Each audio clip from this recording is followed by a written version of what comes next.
Recording. And we're live. Ricola. And we're live. And then do a, so I'm going to go 3, 2, 1. Yeah. It's hot, rippity, skippity, boop, bop, dip. What is today? Today is Monday? Today's a Monday. Today's Monday. A Monday, yeah. What is your aura? What's your vibe today? How are you feeling? I kind of already told you off air, like how I was feeling a little bit. Been on some contemplation type shit. Just thinking about life, what it is to be in a relationship, creating, supporting a family type shit. Mm-hmm. What are you on today? What's been the vibe?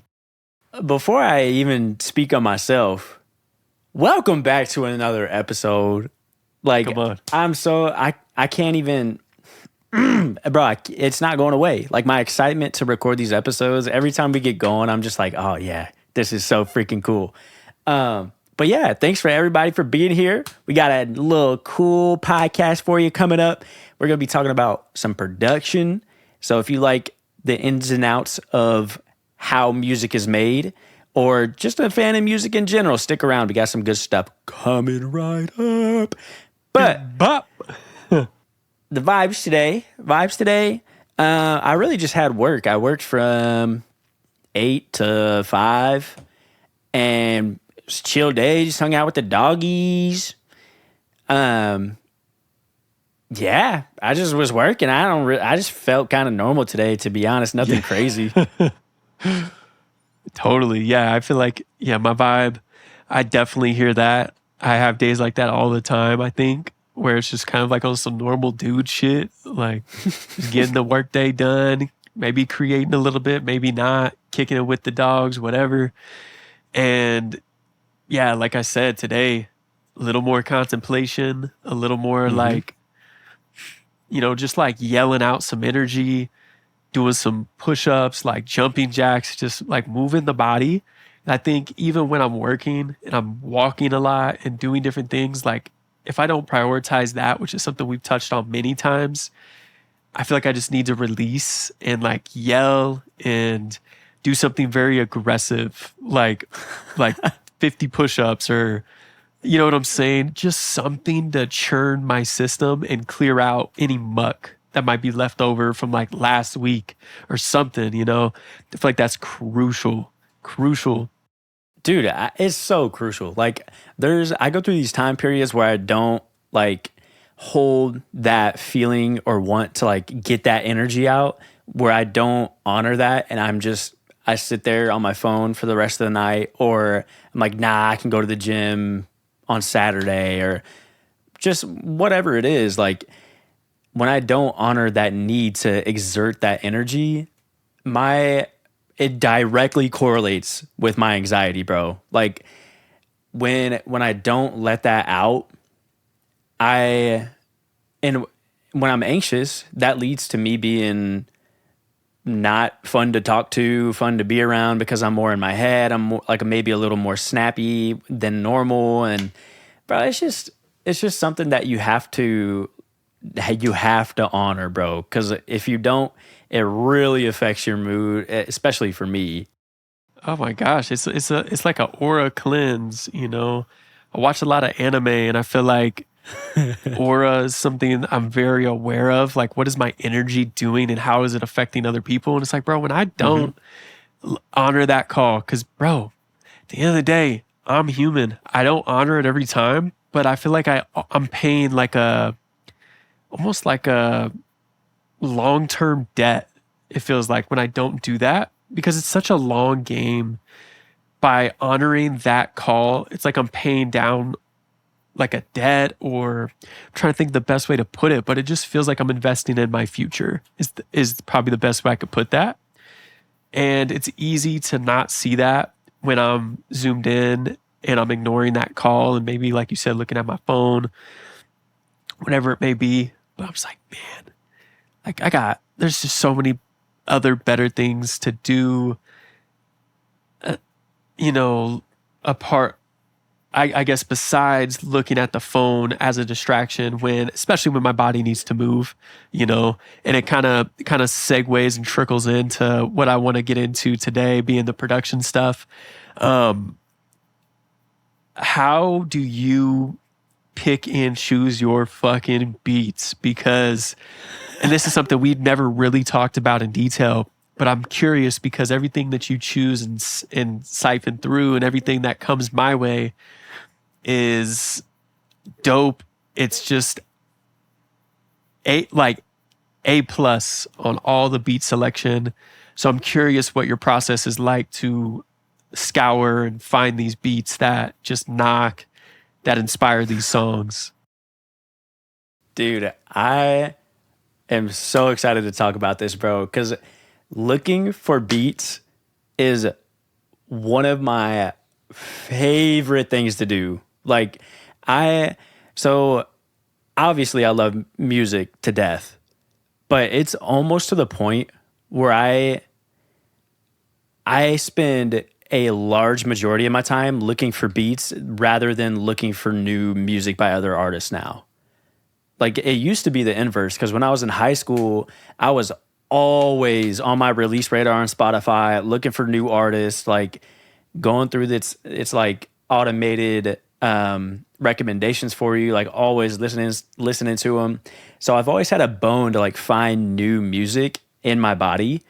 And as far as picking out beats for my own songs to write to, bro, it's like finding a good song, but 50 times better, because I get to write to it and make it my own.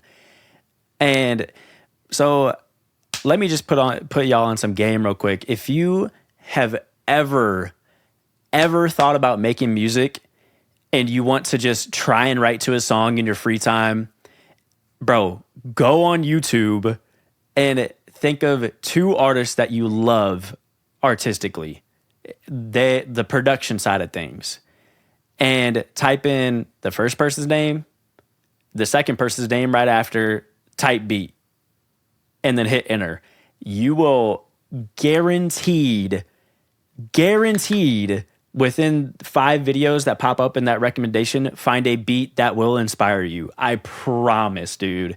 There's so many producers on YouTube. It's insane, bruh. Like, if I took the time and made like an Excel spreadsheet of every producer that I listen to their beats on YouTube, bro, I would have a list of like 100 YouTubers who put out beats consistently, like every day or every week, and have less than 20,000 subscribers on YouTube, bro. Like, I'm in the trenches, bruh. Like, I found YouTube producers who have less than 1,000 subscribers who are putting out absolutely masterful productions of beats on YouTube for free.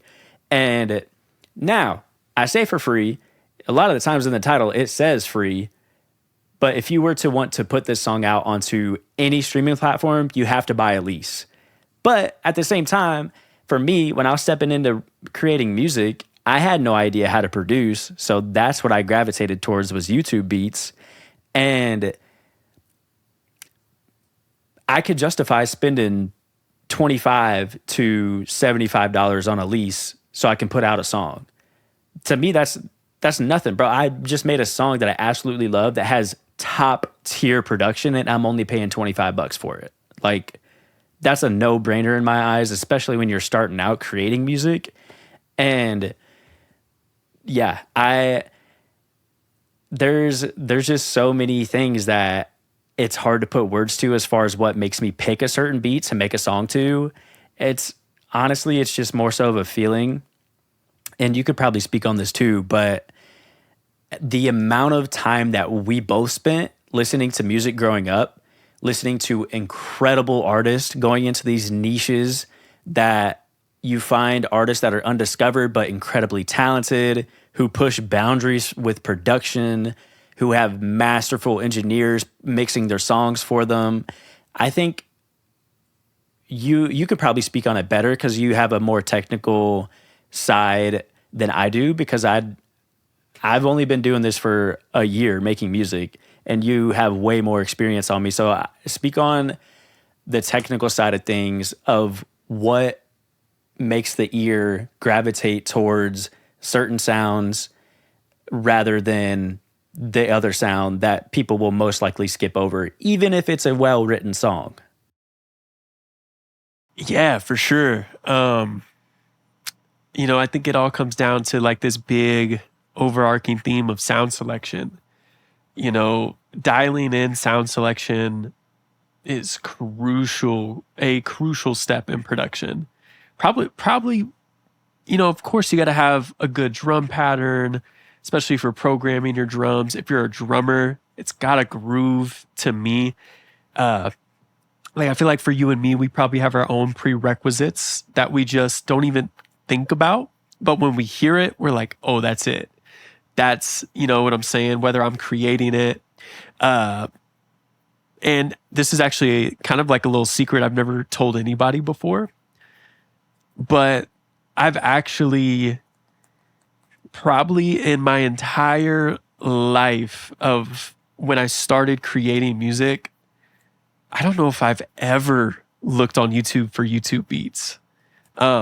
Maybe I recall a couple of times like early on, but I remember this specific feeling I got when I was first starting and I was engineering and I was really getting my production chops in, making these just super trash beats for probably the first year and a half, 2 years. And I remember because I was working on these projects for my friends at the time and they were all YouTube beats, but it drove me insane internally because they weren't paying for the beats and I was just engineering and sort of like executive producing these projects. But I knew that these producers were not getting paid for these beats, even though the songs that were getting made on these beats were great songs. I was like, yo, like pay the producers. We gotta be paying out these people, even if it's just a lease at first, and then we buy out the exclusive, whatever. But that was like one of my biggest probably turnoffs early on was the downloading the YouTube beats, but which is fine at first, right? Like find the beat, record on that beat for free. And then if you love it, you want to put it out, go buy it. You don't got to buy it before you ain't made a song to it. That's exactly what I did. Every single song. Because listen, when I first started making music, I was in college and I was broke. So paying $30 up front for a song just to be able to try and record onto it made no sense. So I was download the beat off of like a third-party website. But if I was getting ready to put out the song onto Apple Music or Spotify or any platform, I was buying a lease for sure. Totally. Yeah. It's just because I think about all the hours I spent producing to develop the skill. It's like, bro, I feel like the person rapping on the beat, singing on the beat, doing whatever to the beat could, throw the little bit of bread for the lease or hit me up to buy the exclusive. Something I'm obviously passionate about. What I noticed, to kind of revert back to what makes a beat pop in my eyes is, shout out Greyman in the backdrop. Dude, I had my audio interface just sitting on my bed with all my cords, and he jumped up here to lay down and his head was right next to it. I was like, that is not going to happen, boy. You are not going to chew up my audio interface, bro. Yeah. So I just had to move it. Yeah, shout out all the pups in the world that just be chilling in the studio. I've written many little verses and lines based around the dogs being in the studio. Bro, the dogs get every single one of my songs performed to them at least 2 times a week, minimum. Easy. They look at me so crazy. Like they'll just stare at me as I'm doing these crazy moves and shit. Like, what? Human, what are you? Like, what are you doing? Especially when I'm in the process of making the track, and I'm just fucking losing my mind. And then because they sit there and they will take whatever you give them. So I get extra with the dogs, you know. Bro, I got some videos on my phone that are just ridiculous of me talking to the dogs, because you know how they just stare at you trying to understand and shit, but they don't know a word you're saying. Yeah. Like you can just stare into their little souls and shit. And they're just gonna be happy. Yeah. But anyway, tangent complete. I feel like man, what I gravitate towards in a really good beat is just those organic textures. Like for me, it's like things that add to a pocket and create a groove that really is unique and stands out and makes my body move. I feel like is like my my threshold. Like if I'm listening to it and I can move pretty much every part of my body, that's probably a beat that I can get on, because the way that I write things that I, either am making, or like, for example, you send me a beat. Because bro, like I said, I don't go on YouTube to find beats. And I think it's because I was committed to this idea and this journey of, I got to produce all my own music, and that's true. And I did that. But bro, it was such a hindrance. Like when I look back at that time, did I get good at production? Yeah, for sure. I put in loads of hours to figure out sound selection, and when you pick the right sounds, how it mixes so much easier. It makes the final product so much easier to get to. Figuring out groove and the pocket and rhythm and things like that. But what I realize is like my goal is to make great music. That doesn't mean I have to produce everything. And that's sort of a newfound awareness that I'm now approaching my music with. It's like, bro, I don't gotta produce everything. I'm gonna produce so much of what I do, but I don't gotta do it all. Like I already have dipped my hand in every part of song creation. I don't need that like validation, like, oh, I'm doing everything, check this out, which is cool. But bro, nobody gives a shit about that except for other artists and producers who are the tiny percentage of people in the world. Most people just want to hear a good song. And that's where I'm re-stepping into. But for you, like what are the like the details? Like if you can break it down at all, why you pick a beat that you pick. Like for example, like maybe Hi, Who Is This? Like you hear that beat, what makes you go, now my money coming in, like what does that? You know what I'm saying? What inspires you when you hear that pocket? Because that pocket is crazy. Crazy. Yeah, that song is I'm so proud of us, bro. That song is so tough. Bro, go stream that. If y'all haven't heard it yet, you are truly missing out. That is a banger that you can play anywhere to get turned up. Workout playlist. Literally anywhere. You need to go crazy in the car. That's that. That's the big energy song. But bro, I swear, bro, like it's just a feeling. I pull up a beat, and when I am intentional, when I'm looking for beats and I have my microphone in front of my face, I have Ableton pulled up already. Like every single beat that I pull up, if I'm not inspired or hearing a melody in my head within the first, if it's a long intro, it's a long intro. But usually if the hook plays and I'm not hearing a chorus in my head for the lyrics or the melody that I'm going to sing, within the first play, I'm already on to the next beat. And some beats I don't even make any sounds to, just because I know right away it's just not necessarily something that I want to record on. So that determination right there, I think, is more so like whether I want to actually try and come up with a melody is based on the energy in the song, like what kind of niche is it in? If it's too slow, but I'm feeling more of an up-tempo song right now, I'll probably skip over it. Even it could still be a good beat. But if I'm feeling like I want something more energetic, like, hi, who is this? That's going to make people stand up and, bop their head. Like, then I'm probably going to skip over a beat that is slower, more of like a nice slow groove, like a Daniel Caesar, Giveon vibe. Like, I'm not even looking for those beats because I already know beforehand the type of energy or mood that I'm in and what kind of music I want to listen to right now or try and write to right now.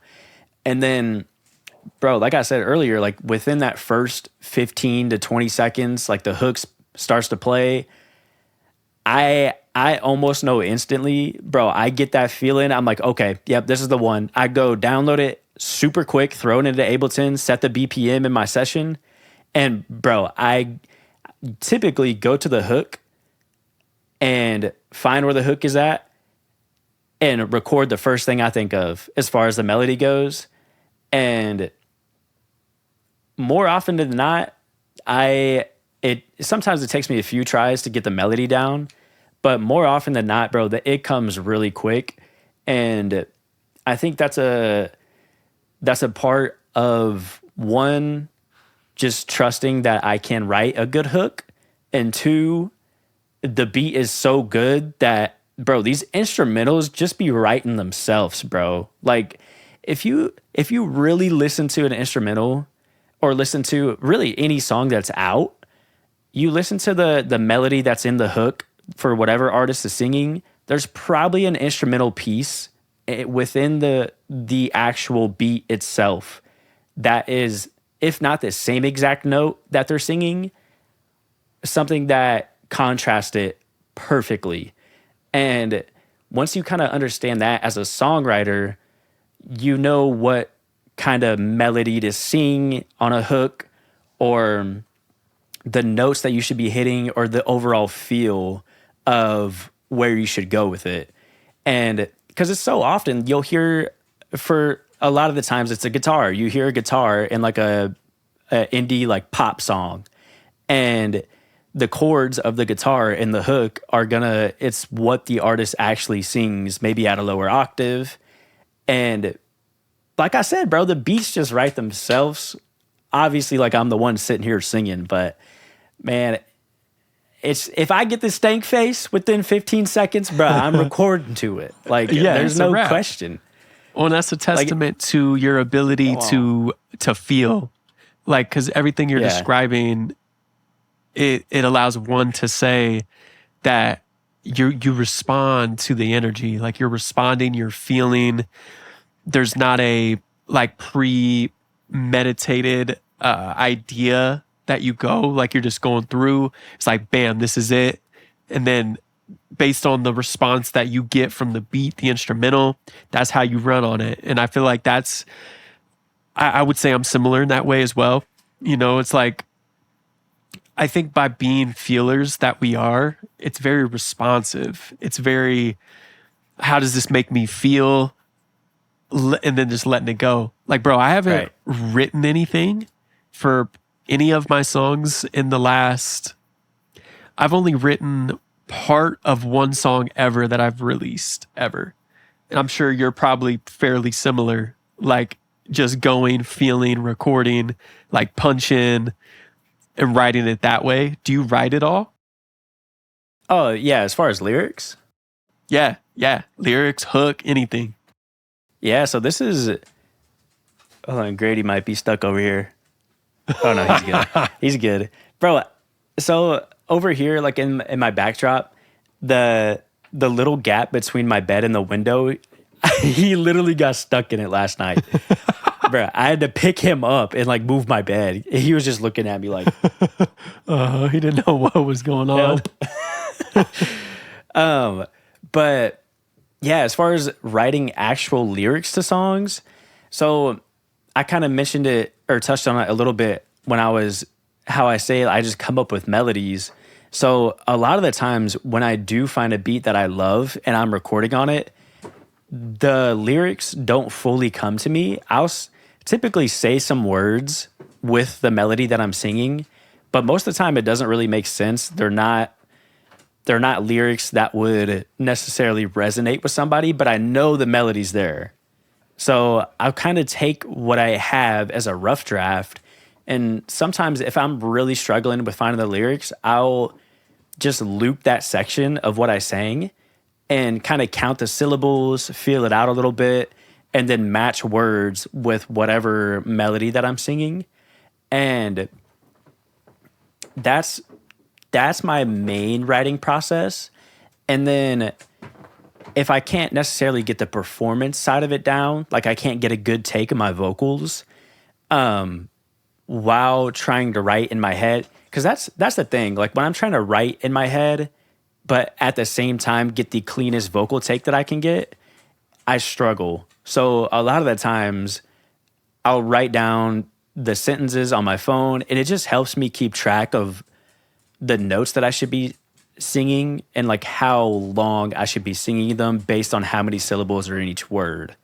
Because once I figure it out in my head and then I see it in front of me on my phone, sometimes that's all I need for me to be able to like, all right, I'm going to hit this vocal take and it's going to be solid. And I don't really punch in very often until I'm going back through and listening to everything that I just wrote and finding pieces that need to be fixed. So that's when I do punch in.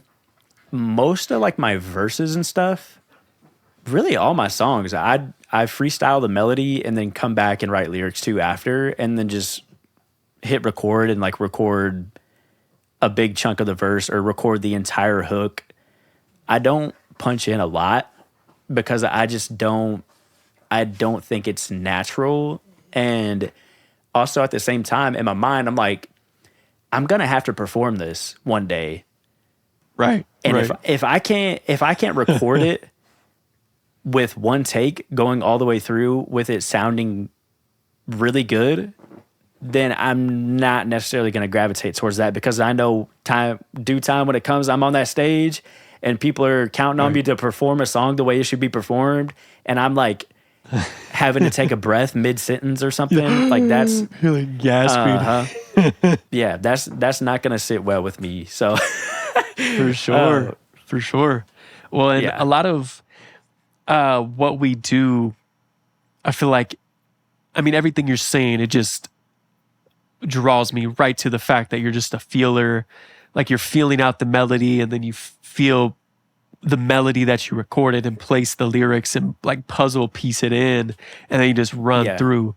And, you know, something that's really cool that we have the ability to do, especially in the production phase, which I would say, like when you're recording like the mumble melody, the top line, that is a part of like songwriting / production, especially when you go, now my money coming in like 45 ways. And you go, now my money coming in like 45 ways. And you got like these octaves, you're doing different things. Like that's vocal producing. And it's not just songwriting, because you're laying these parts down and you're hearing these different parts. And that's, to me, what makes a song really, like, as a vocalist, really exciting, when there's harmony and there's all these cool, like, something I enjoy a lot that I don't do enough is ad-libs. I love doing ad-libs because, and here's my kind of approach to background vocals, ad-libs, etc. I want to hear your idea of this too. But let's say, I'll just keep referring to Hi, Who Is This? But like when I'm like, do you see me making moolah? Hey, like in this case, the ad-libs were also so much a part of like the songwriting. Mm-hmm. But what I feel when I do ad-libs is like I get to really let the character loose during the ad-libs, because they're not the main character per se, but they add so much storytelling and detail, and whether it's comical or whether it is to exaggerate a specific line, whatever it may be, I use them as like the sugar and spice to tell the story. If the lead vocal is a little bit more like kept in check, in line, my layers and things like that, like are just that's where I'm really gonna be super expressive, and I really like the result that gives me. How do you sort of approach background vocals because you have a lead vocal, but you're someone who almost always has layers and background vocals, things like that. What's your approach to that? Dude, this is something that, so my first song that I ever wrote, Too Scary, that came out, it's my first song ever. That song, I don't think there might have been 2 layers, like the lead and then 2 below that.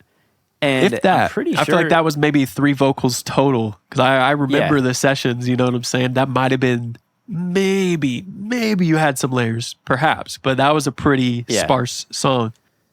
right. And that was more so like, if I were to reapproach that song or have that same idea now, I would add so many layers to that song.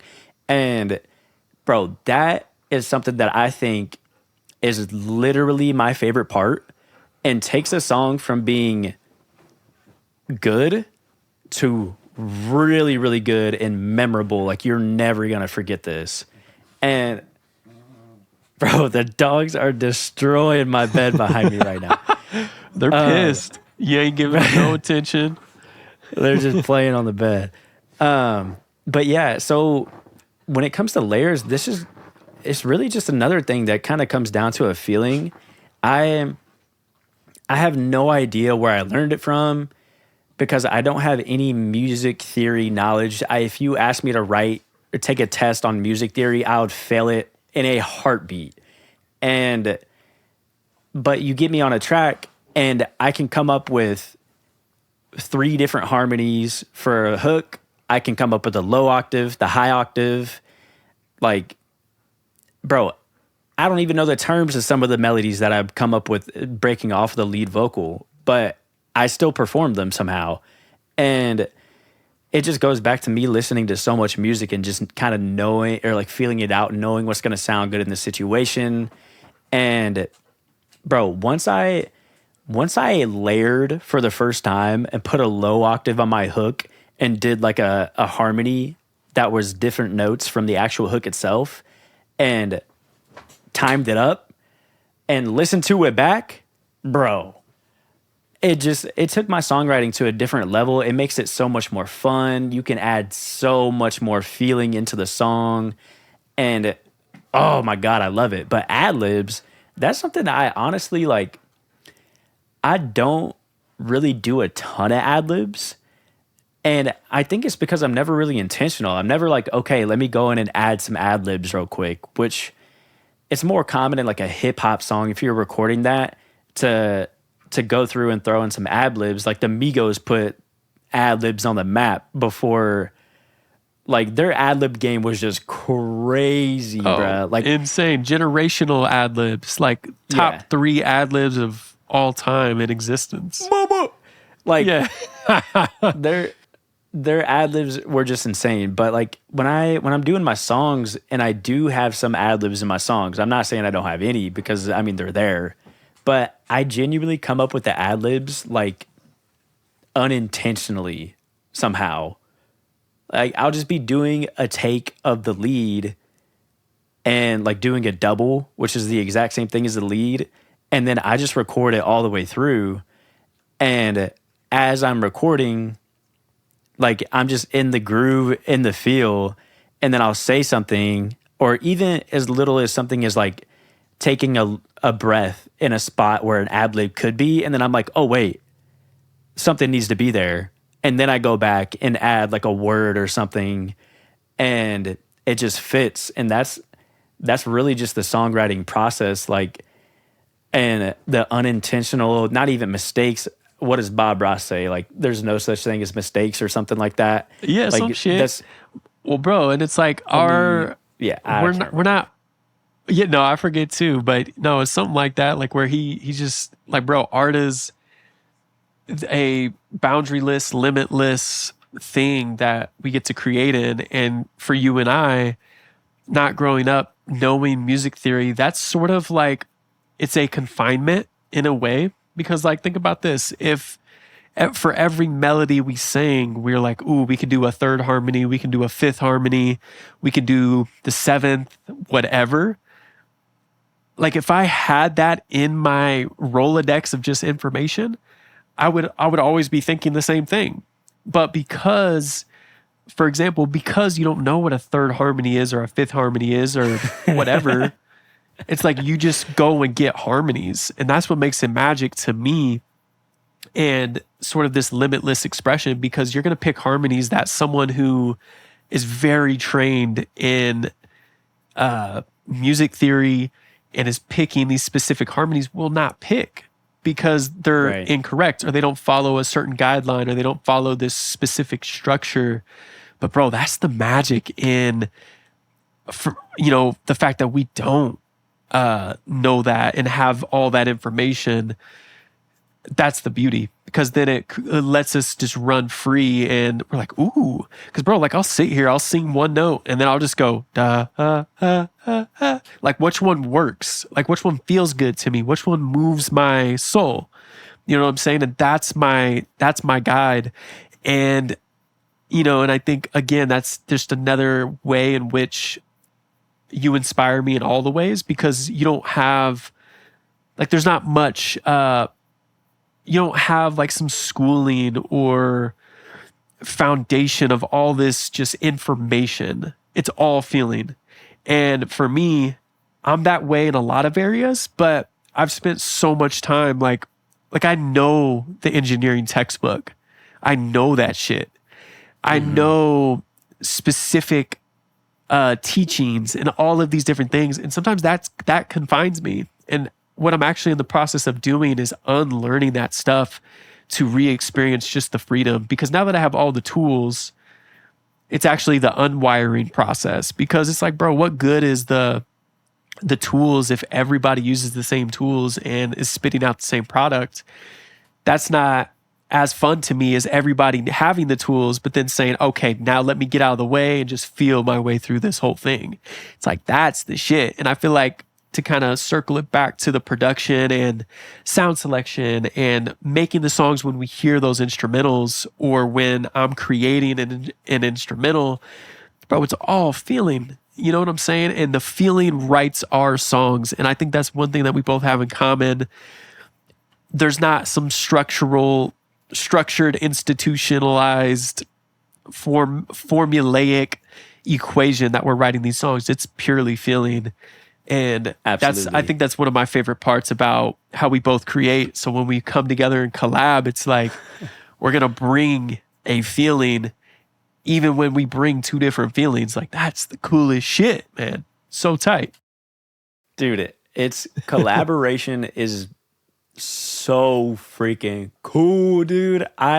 Making songs with you is on a different level too, because you're my brother, and it's like it just comes full circle for us, like personally, but we're making cool music that other people mess with and they don't even know we're brothers. Like that's the craziest thing.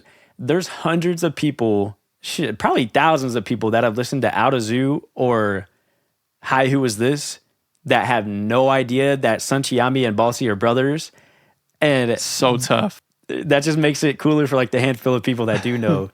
And that's a little story arc that people are going to find out over time, that they're just gonna be like, oh yeah, wait a minute. Because bro, you'll have to dig for that. Like it don't like we say that, but if you ain't following along, you're gonna miss that. Baltz Brothers, yeah.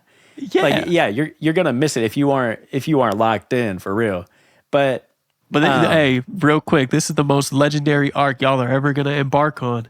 There ain't two brothers. Like, I'm gonna go ahead and stamp this shit in the ground.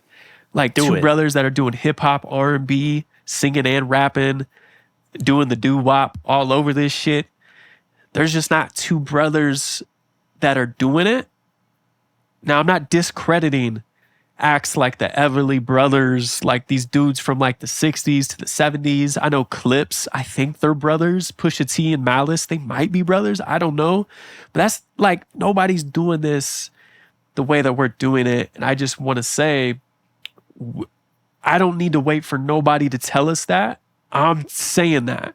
So when people finally catch on to that idea, it's like, oh, they've been saying it. They might look crazy at first, but that shit, they said it. since episode 6. Like, you know what I'm saying? Yeah, since 'Cause, 25 subscribers. You feel me? Yeah, bro, those 25, and 7 of those are our family members. It's like, bro, yeah, just wait for it. You know what I'm saying? Oh my God, bro. Just wait. Like Just wait on it. This Wait is on the beginning. And for those just now tuning in, y'all are in for a treat. That is all I'm saying. Stick around for the long game, because that's what we're playing. This is not some quick get rich thing. This is not some quick thing. Oh shit. They done blew my nervous system out the water. Hey, cuz. Perfect timing. Cousin. Macaroni noodle Buddy. brought some pizza slices. So I'm gonna have to bounce on up out of here and give me some pizza in my motherfucking system, Shane. Oh, come on. You want to wrap this podcast up right quick then? Let's wrap it up. Yeah. This concludes, the most legendary podcast of all time, baby. Oh, Come on. what are you talking about? Come on. With special guest, the 3 dogs. Hopefully you saw him back there destroying my bed and stuff. But yeah, I have a feeling we're going to talk about production and stuff a lot more on future episodes and music creation in general. And yeah, we were talking about it a little bit before our little cut right there. But bro, the arc is going to be crazy. The people that are here right now, I am so incredibly grateful for you guys. Like, y'all get to witness a journey. We get to witness the journey alongside you guys and create it. And Yes. I'm so happy y'all are a part of it. And I'm so excited for the future, bro. I got so many songs I'm going to put out. They're going to smack. Bro, smack. And I'm going to leave y'all with this little outro right here, because the outro music is coming right here.